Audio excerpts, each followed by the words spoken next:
Sebelumnya, Assalamualaikum warahmatullahi wabarakatuh.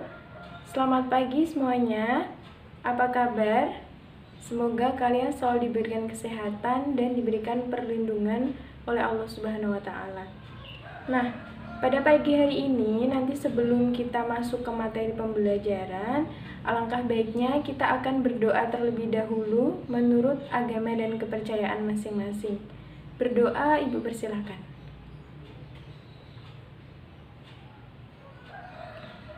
Berdoa selesai. Nah, sebelum kita masuk ke materi pembelajaran pada pagi hari ini, Ibu ingin menyampaikan sedikit motivasi dan juga mengulas materi yang sebelumnya sudah Ibu sampaikan. Ketika kemarin Ibu sudah memerintahkan kalian untuk membaca buku halaman 21 sampai 25 kalau nggak salah. Nah, hari ini nanti kita akan langsung belajar, nanti Ibu akan sampaikan apa sih sebenarnya yang dimaksud dengan surat dinas. Hari ini nanti kita akan belajar tentang surat dinas, terus apa fungsi dari surat dinas, terus seperti apa macam-macam surat dinas, dan nanti Ibu di akhir akan memberikan tugas individu maupun kelompok kepada kalian. Nah, sebelum itu kita akan mengingat kembali materi yang sudah Ibu ajarkan kemarin kepada kalian. Sebelum itu, nanti di akhir Ibu akan melakukan presensi ya, sebagai tanda bukti kehadiran kalian. Nah, kalian pasti pernah mendengar yang namanya surat dinas. Di sini ada yang tahu apa itu surat dinas? Atau mungkin di sini ada yang pernah melihat seperti apa bentuk surat dinas, terus bagaimana pedoman dalam penulisannya. Mungkin di sini ada yang pernah mendapatkan, atau mungkin punya orang tua kalian ada yang mendapatkan surat dinas? Belum ada ya? Oh ya. Baik, nanti Ibu akan jelaskan sedikit mengenai bagaimana sih fungsi, terus apa saja macam-macam, bentuknya seperti apa, supaya kalian lebih paham mengenai surat dinas itu sendiri. Nah, Ibu ingin sedikit memberikan motivasi kepada kalian pada pagi hari ini, karena mengingat situasi dan kondisi yang saat ini masih pandemi, jadi kita bisa melakukan tatap muka hanya seminggu 3 kali ya. Jadi kita sudah bersyukur karena sudah diberikan kesehatan oleh Allah, kita bisa berkumpul di tempat ini. Seperti itu ya. Nah, Ibu juga ingin sedikit mengingatkan kepada kalian bahwa yang namanya peserta didik itu kalian harus memiliki semangat belajar yang tinggi. Karena kalau kalian tidak memiliki semangat belajar, maka kalian akan males-malesan, nggak mau belajar, terus nggak mau ngerjain tugas, dan lain sebagainya. Jadi kalian harus memiliki motivasi yang tinggi dalam belajar. Meskipun, Bu, saya di rumah sedang banyak masalah, nggak usah dipikirkan. Yang namanya setiap masalah itu pasti nanti akan ada masanya. Jadi misalkan dulu kalian pernah mengalami sebuah masalah yang menurut kalian itu sangat besar sekali, tapi sampai sekarang buktinya kalian bisa melewatinya. Ambil contoh sederhana, contoh kecil dari kehidupan kalian masing-masing. Jadi yang namanya belajar itu tidak akan pernah memandang usia. Jadi mau kalian kecil, dewasa, anak-anak, sampai tua, kalian tetap memiliki kewajiban untuk belajar. Bahkan kalau kalian tahu itu orang-orang yang sudah lansia atau lanjut usia, itu mereka masih ada yang melanjutkan pendidikan. Untuk apa? Untuk bekal pengetahuan. Jadi penting, apalagi kalau seseorang itu sudah cinta dengan ilmu pengetahuan, pasti dia akan mengorbankan segalanya, baik itu harta, materi, waktu, tenaga, untuk apa? Untuk belajar, supaya mereka memiliki ilmu pengetahuan yang lebih tinggi. Jadi jangan pernah kalian putus semangat dalam belajar. Oke, langsung saja kita akan masuk ke materi pembelajaran pada pagi hari ini. Seperti yang Ibu sampaikan, nanti kita akan belajar apa sih itu surat dinas, terus kita akan belajar fungsi dari surat dinas, terus kita akan belajar tentang macam-macam dari surat dinas. Nah, di sini Ibu sudah membuat sebuah PPT. Nanti media pembelajaran yang akan kita gunakan adalah PPT. Nanti kalian bisa lihat PPT yang akan Ibu persiapkan. Nah, kalian bisa lihat Ibu sudah menyediakan PPT di sini. Ini PPT-nya tentang surat dinas. Nanti di sini ada fungsi dari surat dinas, terus ada macam-macam, terus nanti ada bentuk dari surat dinas itu sendiri. Oke, kita langsung masuk ke materinya ya. Sekarang kita akan bahas satu persatu, baik itu pengertian, fungsi, macam-macam dari surat dinas. Nah, kalian pasti pernah mendengar yang namanya surat dinas. Kalau kalian kemarin sudah belajar yang namanya surat, sekarang kalian akan belajar mengenai salah satu dari bentuk surat, yaitu surat dinas. Dan nanti surat dinas itu nanti akan ada berbagai macamnya sendiri lagi gitu ya. Nanti akan dipecah menjadi bagian-bagian kecil lagi. Nah, surat dinas sendiri itu pengertiannya, surat dinas adalah surat yang telah dikeluarkan oleh lembaga atau institusi yang resmi. Nah, namanya lembaga atau institusi yang resmi itu seperti misalkan ada lembaga pemerintahan, terus ada sekolah, terus ada lembaga dan instansi lainnya yang memang sifatnya itu resmi dan diakui oleh negara. Sebagai contoh, mungkin di sini ada yang orang tuanya PNS atau pegawai negeri.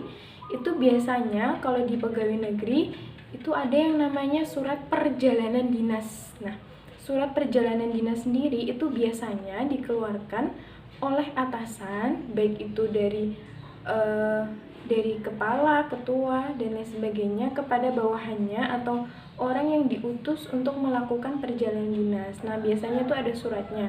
Kalau semisal orang tua kalian yang PNS, coba ditanya, Pak, Bu, apa pernah jenengan dikasih surat utusan perjalanan dinas gitu? Kalau ada, kalian bisa lihat, nanti bisa tanya sama orang tuanya yang PNS atau keluarganya atau mungkin kakek neneknya yang PNS gitu ya. Nah, selanjutnya fungsi dari surat dinas sendiri itu ada berbagai macam. Yang pertama itu sebagai sarana informasi atau pemberitahuan mengenai hal-hal tertentu. Jadi yang namanya sebuah surat itu pasti digunakan untuk menginformasikan sebagai bukti otentik kalau misalnya si A itu melaksanakan perjalanan dinas seperti itu. Jadi surat itu yang merupakan salah satu bukti sesuatu yang bisa disimpan untuk kebutuhan di kemudian hari. Terus misalkan kita pergi ke suatu tempat, kita harus memiliki surat izinnya terlebih dahulu seperti itu. Nah, fungsi lain dari surat dinas sendiri itu apa sih, Bu? Nah, fungsi lain dari surat dinas sendiri itu adalah sebagai pengingat. Pengingat untuk apa?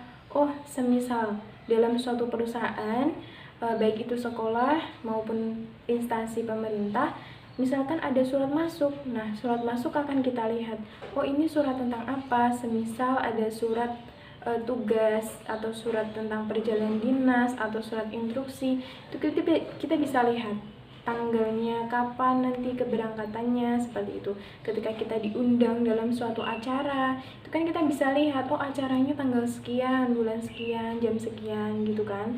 Nah, itu sebagai tanda pengingat. Kalau misalkan surat itu kita simpan, nanti suatu saat mungkin kita akan ingat, oh kemarin saya dapat surat dari perusahaan ini atau PT ini. Nah, itu kayak seperti ada acara seremonial atau acara grand opening kopi misalkan. Nah, itu kita bisa buka kembali suratnya. Jadi, salah satu fungsinya adalah sebagai tanda pengingat. Fungsi lain itu sebagai bukti tertulis ya. Tadi sudah Ibu sampaikan, sebagai bukti otentik bahwa memang benar ada informasi yang diberikan atau utusan atau tugas yang diberikan. Jadi itu sebagai buktinya, sebagai bukti untuk mendukung suatu instruksi atau pemerintah, itu ada buktinya. Kalau misal ada pihak-pihak tertentu yang memang tidak percaya, seperti itu ya. Nah, untuk selanjutnya, karena kita sudah bahas tentang fungsi dari surat, sekarang kita akan membahas tentang macam-macam dari surat dinas. Nah, surat dinas sendiri tuh banyak ya jenisnya, cuma di sini Ibu hanya akan membahas beberapa saja. Nanti selebihnya kalian bisa cari di internet atau kalian bisa buka di buku yang sudah Ibu berikan. Nanti kalian ada tugas tersendiri dari Ibu di akhir materi pembelajaran nanti. Nah, macam-macam surat dinas. Yang pertama itu ada surat instruksi. Nah, kalian tahu surat instruksi? Surat instruksi itu biasanya diberikan dari atasan kepada bawahan untuk mengutus atau memerintahkan mengenai sesuatu hal. Misalkan si A itu adalah seorang atasan dan si B adalah bawahannya atau karyawannya. Kemudian si A atau atasan itu memberikan surat. Surat apa? Surat perintah, surat instruksi bahwa kamu harus melakukan perjalanan dinas ke daerah ini selama beberapa bulan atau selama beberapa minggu. Seperti itu. Itu namanya surat instruksi dari atasan kepada bawahan. Nah, selanjutnya itu ada surat perjalanan dinas seperti yang Ibu maksud tadi. Kalau surat perjalanan dinas itu biasanya surat yang berisi perintah untuk melakukan perjalanan dinas. Misalkan saja itu Ibu diberikan surat perintah untuk perjalanan dinas ke kota Bandung semisal. Nah, itu selama perjalanan kan ketika mungkin kita ada operasi lalu lintas atau seperti apa, pasti akan ditanya dari mana mau kemana. Nah, kalau kita bisa menunjukkan surat itu, nanti pihak-pihak terkait akan percaya kalau kita memang ditugaskan untuk melakukan perjalanan dinas. Baik, untuk macam-macam surat dinas yang lainnya, yang selanjutnya itu ada surat edaran. Mungkin kalian yang pernah melihat surat edaran misalkan dari pemerintah, terus ada surat edaran dari sekolah, kepala sekolah. Nah, surat edaran sendiri itu merupakan surat yang dikeluarkan dari pihak tertentu untuk orang banyak. Nah, batasan orang banyak di sini itu orangnya lebih dari 10 orang. Misalkan ada surat yang dikeluarkan untuk lebih dari 10 orang, itu namanya surat edaran. Atau semisal dalam perguruan tinggi ya, itu rektor memberikan surat edaran kepada seluruh mahasiswa mengenai tentang pembayaran UKT misalnya. Kalau tidak mengenai tentang libur hari raya, seperti itu biasanya. Surat edaran itu biasanya berisi informasi-informasi umum. Misalkan libur lebaran tanggal sekian sampai dengan tanggal sekian. Itu namanya surat edaran. Nah, untuk yang terakhir itu ada surat undangan dinas. Seperti yang sudah Ibu jelaskan di awal bahwa surat undangan dinas itu merupakan salah satu surat resmi dari PT atau perusahaan lain atau lembaga pemerintah lain yang dikirimkan kepada suatu perusahaan atau instansi. Nah, biasanya kalau undangan dinas itu berisi acara formal ya, acara seperti seremonial, terus acara seperti grand opening, terus seperti acara rapat, itu namanya surat undangan dinas. Biasanya itu kalau surat undangan dinas itu biasanya keterkaitannya antara perusahaan atau instansi satu dengan instansi lainnya. Tapi kalau surat yang tadi Ibu jelaskan itu biasanya lebih ke internal. Kalau undangan dinas itu sifatnya lebih ke eksternal atau kita berhubungan dengan pihak luar, seperti itu ya. Jadi kalian sudah paham mengenai pengertian, terus fungsi, macam-macam dari surat dinas. Nah, sebelum kita mengakhiri pembelajaran pada pagi hari ini, Ibu nanti akan memberikan tugas kepada kalian, yaitu nanti kalian bisa cari di internet atau di buku atau di sumber lainnya macam-macam surat dinas selain yang Ibu jelaskan tadi. Kalian cari, ada nggak sih macam-macam surat dinas lain yang selain dari Ibu yang jelaskan. Jadi cari yang di lain Ibu jelaskan tadi, ada nggak sih gitu ya. Nanti kalian tulis di buku kalian saja, tidak usah dibuat paper. Tulis di buku kalian, nanti untuk pertemuan selanjutnya kalian akan presentasikan satu-satu. Ini individu ya, nanti Ibu akan acak untuk sistem presentasinya.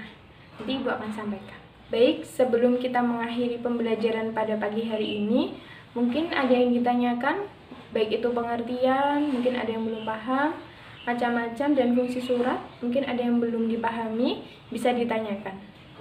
Belum ada? Oh ya.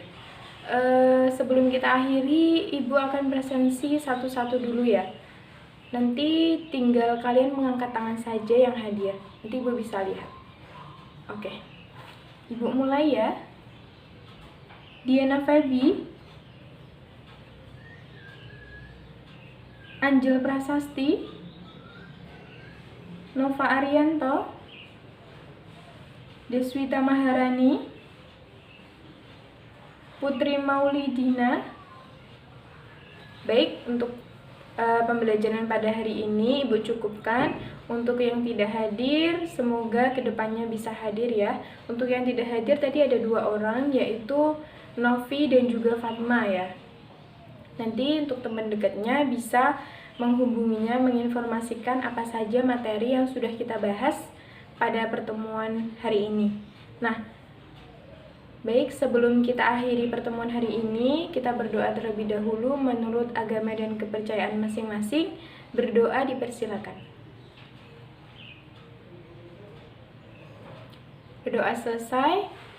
Sekian dari Ibu. Apabila ada kata-kata yang kurang berkenan atau perilaku yang kurang berkenan, mohon dimaafkan. Semoga pembelajaran pada pagi hari ini selalu diberikan kemanfaatan buat kita. Semoga kedepannya kita bisa terus bertemu untuk pembelajaran tatap muka.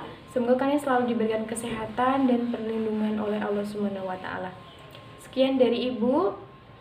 Mohon maaf apabila ada salah-salah kata maupun perbuatan. Wassalamualaikum warahmatullahi wabarakatuh.